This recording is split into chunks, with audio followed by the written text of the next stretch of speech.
YouTube? It's your boy John from the Jersey Shore, and I am back with you today to give you my review of the 2008 film Quarantine.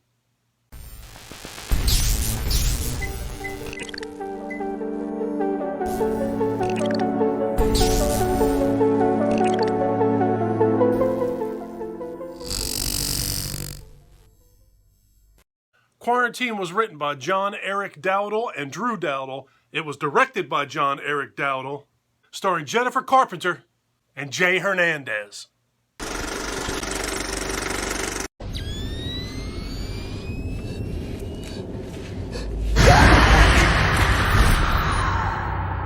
So Jennifer Carpenter's character is a television news reporter. She receives an assignment to go over and spend the evening with the Los Angeles Fire Department. So her and her cameraman head over. Very shortly thereafter, you see her playing pickup basketball with one of the firemen. They're just joking around, getting along really well. There's another scene where she asks if she can slide down the pole. Do you guys actually still do that? They tell her yes. She slides down the pole. There's another part of this little montage at the fire department where they take her into the locker room. Obviously, it's a locker room full of firemen, and she's a woman, and she goes in there so you can use your imagination as to what she sees in there. But pretty soon, the fire alarm sounds. They get a 911 call, and they are now headed over to an apartment building in Los Angeles. So once they arrive at the apartment building in question, the firemen meet up with the cops. They make their way to this apartment. There were reports that there were blood-curdling screams coming from this apartment. The owner of that apartment is a woman by the name of Miss Espinosa, if I remember correctly. They bang on the door, they get no response. They wind up kicking the door open, and when they get inside, they find Mrs. Espinosa standing in her living room, visibly shaken. She's frothing at the mouth, and she's covered in blood. So they're trying to get information out of her. They're trying to get her to calm down. She's visibly shaken. She's kind of freaking out. When you shine light on her, she goes crazy.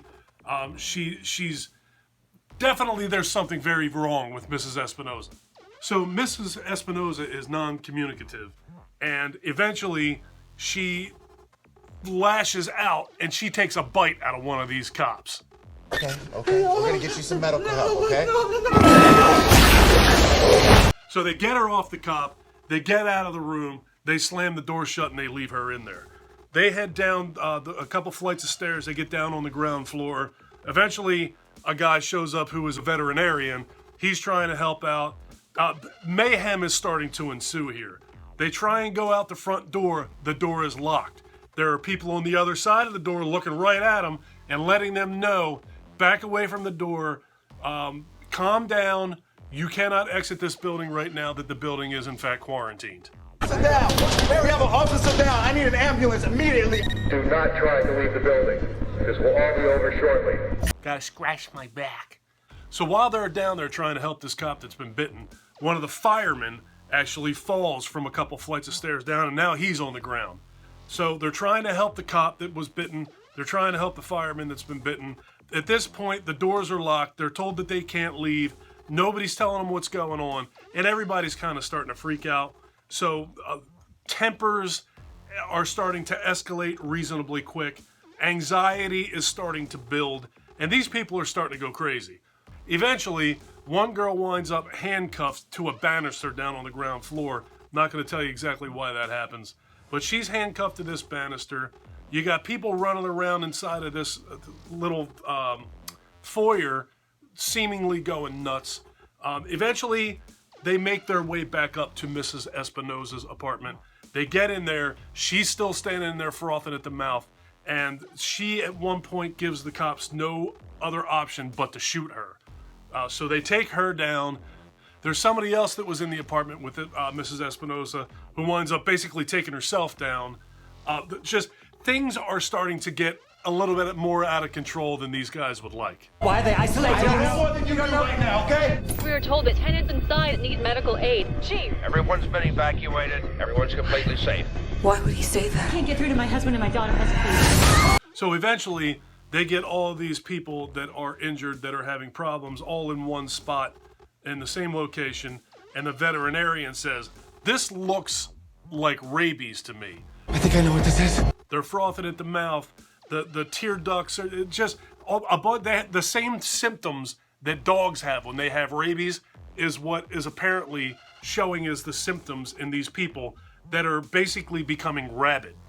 So as if things weren't getting bad enough, and as if things had not escalated quickly enough, there's one scene where our main characters are all in one room together, and they open up a window. One character takes a knife and cuts away some plastic that they have wrapped this building in, and this guy gets rewarded by being shot right in the face. Let me get out of here! The people on the outside of this building clearly mean business. Eventually, more and more of these people inside of this building are becoming infected with what appears to be rabies. Things escalate to a fever pitch in this movie, and it just really has gotten out of control. Kind of gives you a good idea as to why this building has been quarantined. I thought this movie was really, really good. It's shot in the found footage style. They set that up nicely at the very beginning of the movie when they show you that Jennifer Carpenter's character is being accompanied by a cameraman. So naturally, there's your setup. There's your found footage. The cameraman is following her and this fireman around in this building throughout the entirety of this movie. It's shot very well. The lighting in this movie is outstanding. Once again, I know I spoke about that with As Above, So Below, and I know there was another movie that I did where the lighting is just amazing in this movie. As Above, So Below, if I'm not mistaken, was also a movie that was written and directed by the Dowdle brothers, so it only makes sense that it plays such a role in this movie as well. As far as the acting goes, Jennifer Carpenter and Jay Hernandez, you know both of them. Jennifer Carpenter was the main character in the Exorcism of Emily Rose, and Jay Hernandez was the main character in the Survivor in the movie Hostel. And both of those actors were fantastic in quarantine. Jennifer Carpenter, her ability to put pure fear on screen is amazing. This girl, if you didn't know better, you would be convinced that this was really happening, that this girl was truly scared to death in this situation. And Jay Hernandez, you could just, the sheer state of panic that this guy is in, trying to save himself and save these few people that are with him, they were both top-notch, impeccable in this movie. The story in this movie was really good too. I mean, it starts off reasonably slow, but it's necessary character building. Jennifer Carpenter's character does not know Jay Hernandez's character until this movie begins. They meet, they're not familiar with each other, they don't know each other, but you can see them sort of building somewhat of a rapport, somewhat of a friendship as this movie's building up in the beginning, prior to them going on the 911 call. And it's Jay Hernandez's responsibility as the fireman to protect her. He feels responsible for her as well as her cameraman, and he portrays it very well. The story, although at the beginning it's reasonably slow, it's still compelling. It makes you start to like these characters and enjoy their presence on screen. And then when it really starts to hit the fan, you are worried for these characters. You feel for them. You feel her fear. You feel his stress and his tension.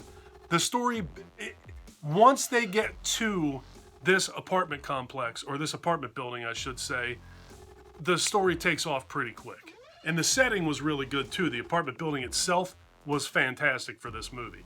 It's not a spiral staircase in the middle of the building, but it's like a square staircase in the middle of the building with each level going up as you go around. And there are several scenes in this movie where there are people being chased up the stairs, people being chased down the stairs, people looking up through the stairwell, looking down through the stairwell. There's one scene where somebody falls, two scenes where people fall from the stairwell, and one of which you get a shot of them falling down. It looks really good. And again, the lighting in the movie was fantastic. The power's been shut off in this building. So the light that has to be used in the movie for the most part is from the cameraman.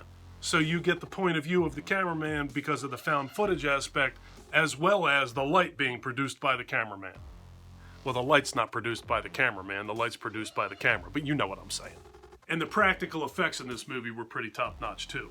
There were not a ton of practical effects in this movie, but there is a pretty significant amount of blood. When you see Mrs. Espinosa at the beginning of the movie and she's frothing at the mouth, she's in a nightgown, and the nightgown, the front of the nightgown's covered with blood, and you can see that her face just ain't quite right. You see a couple characters like that in this movie, and they all look great. Mrs. Espinosa in particular, you see her more than once. That's why my mind always goes back and references her. But you do see a pretty significant amount of blood in this movie, and it all looks good. It all looks very real. It all looks very convincing, and for the most part, it looks like it is practical effects. I know that there is a bit of CGI in there. There's one particular shot where their blood winds up on the camera lens itself. Obviously, I'm assuming that that's CGI, that's not practical. There are pictures of people falling down that staircase. One in particular shot, the first one, when the fireman falls, I'm pretty sure that's some sort of CGI, unless it was practical and they just sped the camera up. But overall, the special effects were practical and they all look pretty good. There's one scene where a dude stomps on a rat, and you can see that its guts got blown out when he stomped on it.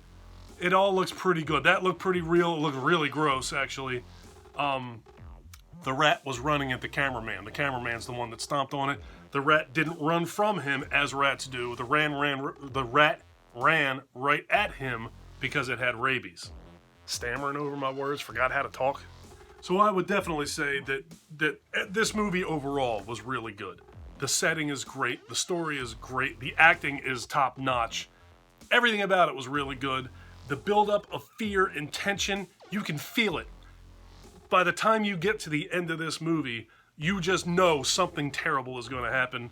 And the actual ending of the movie itself, which I'm not going to tell you what it is awesome. You feel almost claustrophobic. You don't know what's getting ready to happen. It's awesome. The tension that they build up at the end of this movie is fantastic. All right, folks, 2008's Quarantine. I couldn't recommend this movie higher. I thought everything about this movie was very, very good. I don't think that it had a great big budget, but that's perfectly fine. They didn't need it. This movie went off without a hitch. Fantastic movie. If you have not seen this yet, I highly recommend it. All right, folks, that is going to do it for my review of 2008's Quarantine. If you like this video, please give me a thumbs up. If you really like this video, do me a huge personal favor. Click that subscribe button, and once you've clicked that subscribe button, remember to ring that notification bell. Take care of yourself. Take care of each other. Have a kick-ass day, and thank you for watching.